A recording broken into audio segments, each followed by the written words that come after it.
So today I'm going to be talking about Deacon King Kong by James McBride. Now, I was a big fan of the Heaven and Earth grocery store.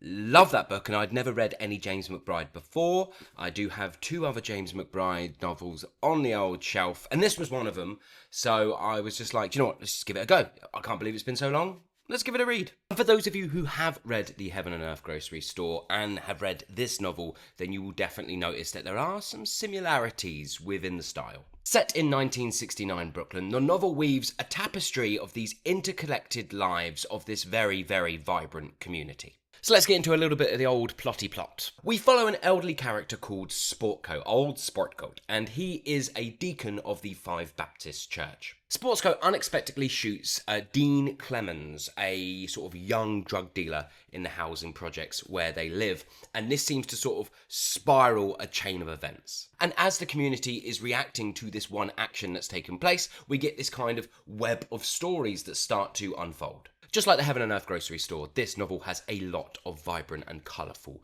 characters. It's what made the Heaven and Earth grocery store so good, and it's the exact same in this. It is packed to the gills with characters with hilarious nicknames and just really quirky personalities. But out of all of these quirky characters, I'd say there's like two who are really sort of driving the plot, driving the story of these kind of small little narratives that are all sort of building, and Sportcoat seems to be in the centre of them all, and they're all driving towards one point. First up is an Italian mobster, and the Italian mobster seems to have control over the projects, over this community, and sort of like the drug dealings that take place within it, or at least, vying for power within it. And he is on a mission. He is searching for a lost treasure that his father used to own. And next up we have Officer Potts Mullen, who is, at one with the community. He's trying to do better, he's trying to do good, and his aim at the moment is to kind of protect Sportcoat from the sort of impending danger that he's presented with. And amidst all of that, we have just so many other side characters. There's so many characters.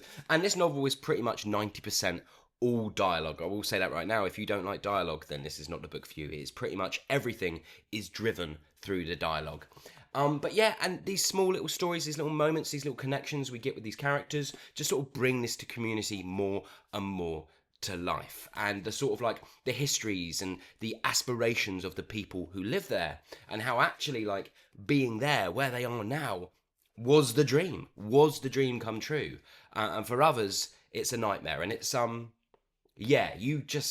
you really get to know this community. So what did I like and what didn't I like? What I liked, the first thing I absolutely loved, and it's the same thing I loved in Heaven and Earth grocery store, is James McBride's prose. It's my cup of tea. I absolutely love it. I think it is so rich and vibrant, and it brings everything to life so beautifully, and the way he handles dialogue and is able to catch the sort of essence of a character within that dialogue and make it say so much is just amazing. I think his writing style is just brilliant. The next thing I absolutely loved is the characters. They're just so quirky. And I'm going to use this word again because I've been using it a lot, but vibrant. Do you know what I mean? They're brilliant. And they're just really authentic. Now, I know some people might say they feel like caricatures of real people, and that, we don't have that kind of like idiosyncratic sort of quirky people. But I don't care. It's a piece of fiction. I love them for the way they feel, the way they're brought to life. Next thing I really loved about this novel is it's well layered within like the humour and the sort of drama. I didn't find myself laughing out loud with this novel, but I found everything, like every single page, there was humour on the page, as well as at moments heartbreak. And James McBride just seems to be able to handle the mix of those two sort of tones beautifully well. And yeah, I found myself just really enjoying the humour, but also bracing myself for the more dramatic moments. And yeah, just really well blended. The next thing I really liked is the setting. Even though most of this book is dialogue, I found like it was really well brought to life. I felt like I was living in it and breathing in it. And for a book like this, that's an absolute must. And James McBride does a great job of it. And the final thing I liked, for the most part, I feel like the weaving of the different storylines together was done really well. There are moments where I felt it could have been a bit tighter, but overall, it's quite complex. The layering, what's happening, what is quite a simple story is turned into something really layered and complex through the sort of structuring of this novel, and James McBride sort of like aims for how to tell this story and how the different personalities build towards the layering of that story. Is really ambitious, and I thought for the most part he did a really, really good job. What didn't I like? So I might as well bounce off of the back of what I've just said. I think the complexity of some of the subplots, due to the fact that it is so heavy in dialogue, didn't always land as smoothly as they could have. I had to work a bit harder than I feel like a novel like this should make me have to work to kind of put a few things together. It's not crazy complex, but I don't know, because of James McBride's writing style and how it flows and how heavy it is on dialogue, I think he pushed maybe just a little bit too far in the complexity of some of the subplots for them to always land, or for me to always have like a really smooth control and handle through the novel of what was happening. The next thing I didn't quite like is some of the female characters feel a little underdeveloped. Just a little bit, but there are some really great female characters in this novel. They have real personalities and their aims and ambitions and what they've been through. It's just great. However, I don't know, just wanted a bit more time. Just wanted them to be developed just a little bit further. So I was just a little bit disappointed that they weren't taken as far as they could have been. The next thing I didn't really like is there is an overuse of kind of coincidence in this novel.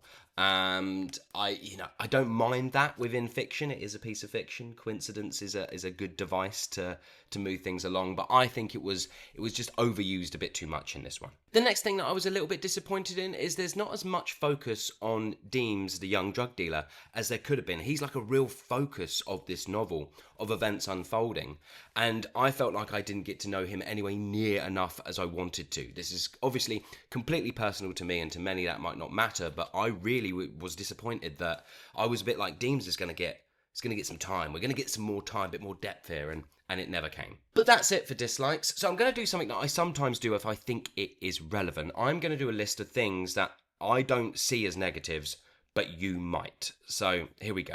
It is a very slow start. It's a slow start, it's a slow build, and it takes a while for you to get into the style of this novel. And for many people who like to just be able to pick up and go, you're not going to enjoy this one. Next up is that it is overloaded with characters. There are so many characters, and for people who find it hard to kind of keep on top of too many characters, their personalities, and where they serve in a story and what their purpose is, then this isn't a novel for you.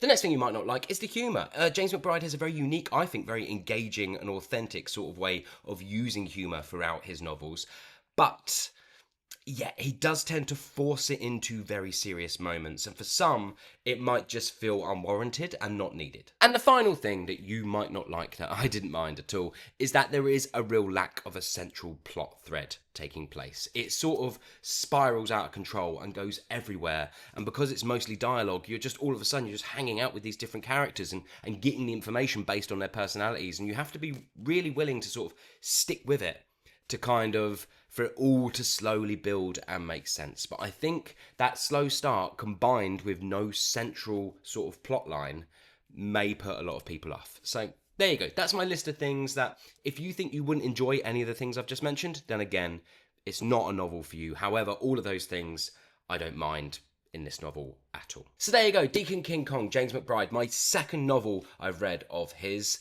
And yeah, it's really good. I think I'm just going to continue to read whatever he writes. There is one more, I think, that he's released, maybe even more, that I need to get to. I'm in no rush. I took a long time to get to this after the Heaven and Earth grocery store, and I think that worked out better for me, giving a bit of time and space between them. So I'll probably do the same with his next one. But overall, I enjoyed Heaven and Earth grocery store more, but I think this is a 4-star novel. I think it's excellent. It is excellent, and if you put in the work, it is really, really rewarding, very, very funny, and depending on the type of reader you are, yeah, you might shed a tear or two. It's got real depth. It's excellent. I don't know what else to say. 4 stars. Definitely pick it up. So there you go. Have you read Deacon King Kong? And if so, what did you think about it? Did you love it? Did you hate it? Please let me know in the comments below. And as always, I want to thank you so much for watching, and I'll see you all on the next one. Bye.